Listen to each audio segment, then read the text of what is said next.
আসসালামু আলাইকুম viewers, welcome to my channel. আমি কাউসার রানীপুর একেবারে পারফেক্ট রেসিপিতে কিভাবে অ্যাপেল সন্দেশ তৈরি করতে হয় তার একটা সহজ সমাধান আজকে নিয়ে এসেছি।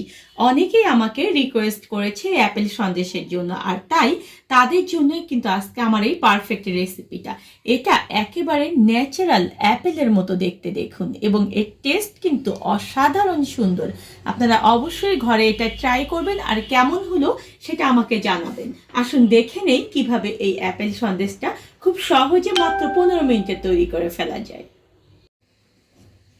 যে কোনো রান্না করার আগে আমরা যদি ইনগ্রিডিয়েন্টসগুলো ভালোভাবে রেডি করে নেই তাহলে সেটা কিন্তু আমাদের জন্য অনেক সুবিধা হবে এবং পরিচ্ছন্ন হয় কাজটা। আমি এখানে দেখুন যে 1 কাপ পরিমাণ ছানা নিয়েছি। 1 লিটার দুধ যদি আমরা ছানা করে নিই সেখান থেকে কিন্তু 1 কাপের চেয়ে দেখুন যে একটু কম হয়, মানে 1.25 কাপের চেয়েও কিন্তু বেশি হয়। আমি এখানে 1/2 কাপ পরিমাণ গুঁড়ো দুধ নিয়েছি, 1/4 কাপ পরিমাণ চিনি নিয়েছি, 1/4 কাপ পরিমাণ আমি এখানে তরল দুধ নিয়েছি, আর 1 টেবিল চামচ পরিমাণ ঘি নিয়েছি। আজকে কিন্তু আমি আপনাদেরকে দেখিয়ে দেব কিভাবে অ্যাপেল সন্দেশটা খুব সহজ এবং পারফেক্টভাবে তৈরি করা যায়। এই ছানাটা কিভাবে তৈরি করতে হবে তার একটা ভিডিও আমার চ্যানেলে রয়েছে, আমি ডেসক্রিপশন বক্সে আপনাদেরকে সেই ভিডিওটা দিয়ে দেব। আপনারা অবশ্যই ইজিলিভাবে সেটা দেখে নিতে পারবেন। এখন হাতের ঠিক এই অংশটা দিয়ে আমি এই ছানাগুলোকে একেবারে ভালো মতোভাবে মথে নেব। এই ছানাটা কিন্তু আমাদের খুব বেশি ড্রাই হলে সমস্যা বা খুব বেশি ভেজা হলে সমস্যা সেটা কিন্তু নয়। এই ছানাটা মোটামুটি আমরা একটু ঝুলিয়ে 10 মিনিট রেখে পানিটা হাত দিয়ে চিপে চিপে একটু বের করে নিয়ে সেটা দিয়েই কিন্তু ইনস্ট্যান্টভাবে এই সন্দেশটা তৈরি করে ফেলতে পারবো। তাই এখানে কিন্তু ছানাটা খুব বেশি সময় ধরে ঝুলিয়ে রাখার কোনো দরকার নেই। এখন এটাকে আগে মথে আমরা একেবারে সফট করে ফিরে আসছি। সন্দেশের ছানাটা যদি মুখে একটু না লাগে তাহলে কিন্তু সন্দেশটা খেতে ভালো লাগে না। আর এভাবে ছানাটা আমরা যতই ভালোভাবে মথি তারপরও দেখবেন যে ছানাটা কিন্তু দাঁতের নিচে একটু লাগছে, আর এটাই কিন্তু ছানার সন্দেশের একটা বৈশিষ্ট্য।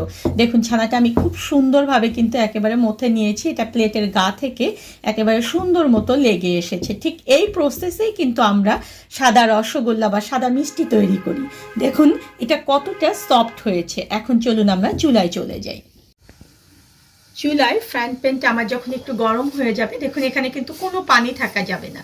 এখন যে 1 টেবিল চামচ পরিমাণ আমি ঘি নিয়েছি সেখান থেকে অর্ধেকটা ঘি আমি এখানে দিয়ে দিলাম এবং ঘিটাকে জাস্ট একটু আমি এভাবে ফ্রাইং প্যানে গলিয়ে নিয়েছি। আর পুরো সন্দেশটা প্রথমেই কিন্তু আমি এটা মাঝারি আঁচে দিয়ে নেব, নইলে কিন্তু সন্দেশটা লেগে যাবে। এখন এই ঘিয়ের মধ্যে আমার যে মথে রাখা ছানাটা সেটা আমি দিয়ে দিলাম এবং আমি যে এখানে 1/4 কাপ চিনি রেখেছি সেখান থেকে অর্ধেকটা চিনি আমি প্রথমে দিয়ে দেব, কারণ চিনিটা কিন্তু অবশ্যই সবার স্বাদ অনুযায়ী দেবেন। আমার বাসায় চিনি একটু কম খাই, তাই আমি চিনিটা সবসময় একটু কম ব্যবহার করার চেষ্টা করি। এখন এভাবে ছানাটার মধ্যে আগে চিনিটা আমি ভালো মতো নেড়ে চেড়ে মিলিয়ে নেব। ছানা এবং চিনিটা দেখুন যে ভালো মতো আমি মিলিয়ে নিয়েছি। এখন যে গুঁড়ো দুধটা রেখেছিলাম 1/2 কাপ সেটা আমি এর মধ্যে দিয়ে দিলাম, আর এখানে আমি দিয়ে দেব 1/4 কাপ যে দুধ রেখেছিলাম সেখান থেকে আমি ধীরে ধীরে কিছুটা দুধ মিলাবো এবং এটাকে এভাবে নাড়তে চাড়তে থাকবো যাতে করে এটা ভালো মতো আগে মিলে যায়।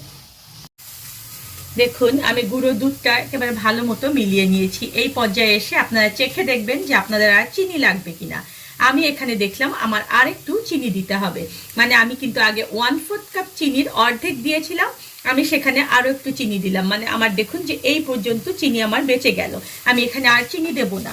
আর 1/4 কাপ দুধের কিন্তু আমি অর্ধেক দিয়েছিলাম, সেখান থেকে আমি আবার একটু দুধ কিন্তু এখানে দিয়ে দিলাম। এখন দেখুন আমার কিন্তু একেবারে পারফেক্ট হয়ে গেল। এখন এটাকে আমি নাড়তে থাকবো ঠিক ততক্ষণ যতক্ষণ এটা একেবারে শুকনো হবে না। এই পর্যায়ে এসে আমি এখানে আরেকটু ঘি মিলিয়ে দেব। নাড়তে নাড়তে যখন ছানাটা দেখবেন যে এই পর্যায়ে চলে এসেছে তখন এখানে আমি 1 ফোঁটা অরেঞ্জ ফুড কালার দিয়ে দেব, যাতে করে এটা দেখতে ভালো লাগে। আর আপনারা যদি কেউ এটা অ্যাভয়েড করতে চান, স্কিপ করতে চান, সেটাও করতে পারবেন। তবে এভাবে করে অরেঞ্জ ফুড কালারটা যদি এখানে দেওয়া যায় তখন দেখা যায় ছানার সন্দেশটা যখন আমরা খাই তখন কিন্তু সেটা দেখতে অনেক ভালো লাগে। আর খুব সামান্য পরিমাণে আমি কিন্তু এখানে কালারটা ব্যবহার করেছি। দেখুন এখন একেবারে মাঝারি লো আঁচে এটাকে আমি আরো কিছুক্ষণ নেড়ে চেড়ে একেবারে এটাকে আমি শুকিয়ে ফেলবো। ছানাটা নাড়ার সময় দেখবেন যেভাবে সব সময় একটু ছড়িয়ে দেওয়ার চেষ্টা করবেন, তাহলে এর ভিতরে যদি কোনো অবশিষ্ট পানি থাকে তাহলে সেটা কিন্তু একেবারে শুকিয়ে যাবে। ঠিক এরকম যখন ঝরঝরা হয়ে যাবে তখন আমি এই ছানাটার গ্যাসটা একেবারে বন্ধ করে দেব এবং এটাকে জাস্ট আমি মাঝারি রকমের ঠান্ডা করে নেব, যে অবস্থায় আমার হাতটা এটার তাপমাত্রা সহ্য করতে পারে। সন্দেশের ডোটা দেখুন যে আমার মোটামুটি একটা ঠান্ডা হয়ে গিয়েছে। এখন 1 টেবিল চামচ পরিমাণ মধু আমি এর মধ্যে দিয়ে দেব। এটা কিন্তু একটা গোপন টিপস যেটা অনেকেই জানে না। এভাবে করে মধু দিয়ে এটাকে আমি একটু ভালো মতো আগে মথে নেব। মধু দিয়ে দেখুন যে আমি ভালো মতো ছানাটাকে মথে নিয়েছি। এখন হাতে জাস্ট অল্প একটু আমি ঘি লাগিয়ে নিয়েছি, নিয়ে আমি এখান থেকে কিছুটা ডো নিয়ে নিচ্ছি। আপনারা ঠিক যার যতটুকু প্রয়োজন, যত বড় করে আপনারা বানাতে চান ঠিক ততটুকু করে ডো নেবেন। আমি মোটামুটি একটা মাঝারি সাইজ করে ডোটাকে নিয়ে হাতের তালুতে রেখে এভাবে ঘুরিয়ে ঘুরিয়ে দেখুন যে গোল করে নিচ্ছি এবং এটাকে একটা শেপ দেওয়ার চেষ্টা করবেন ঠিক এইভাবে করে, এবং মাঝখানে বরাবর এভাবে জাস্ট একটু আমরা ছিদ্র করে দিয়ে এখানে একটা লং দিয়ে দেব, যাতে করে এটা মনে হবে যে অ্যাপেলের ডাটা। আর ঠিক এইভাবে করে আমরা এইরকম করে এটাকে একটা শেপ দিয়ে এটাকে জাস্ট এইভাবে করে আগে প্রথমে রেখে দেব। সবগুলো ঠিক এইভাবে আমরা আগে বানিয়ে নেব। সবগুলো সন্দেশ দেখুন আমি বানিয়ে নিয়েছি। এখন এটাকে আমি নর্মাল ফ্রিজে রেখে দেব 30 মিনিটের জন্য, যাতে করে এটা একেবারে খুব সুন্দরভাবে সেট হয়ে যায়।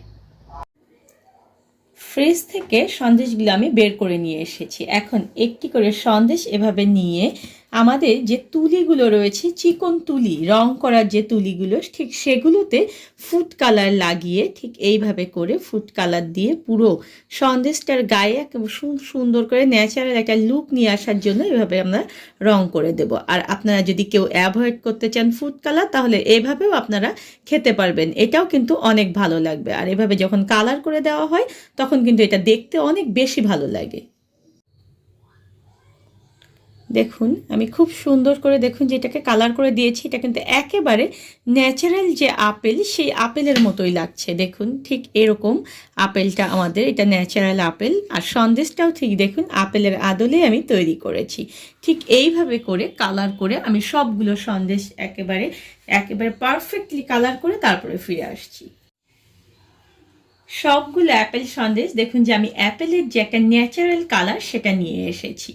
অসম্ভব সুন্দর দেখতে এটা, আর এটা খেতেও কিন্তু অনেক অনেক মজাদার। আপনারা অবশ্যই ঘরে এটা ট্রাই করবেন, কারণ মাত্র 15 মিনিটে এটা তৈরি করে ফেলা যায়। ধন্যবাদ সবাইকে আমার সঙ্গে থাকার জন্য। আর আমার পরবর্তীতে নতুন কোনো ভিডিও পেতে হলে প্লিজ আমার চ্যানেলটা সাবস্ক্রাইব করবেন।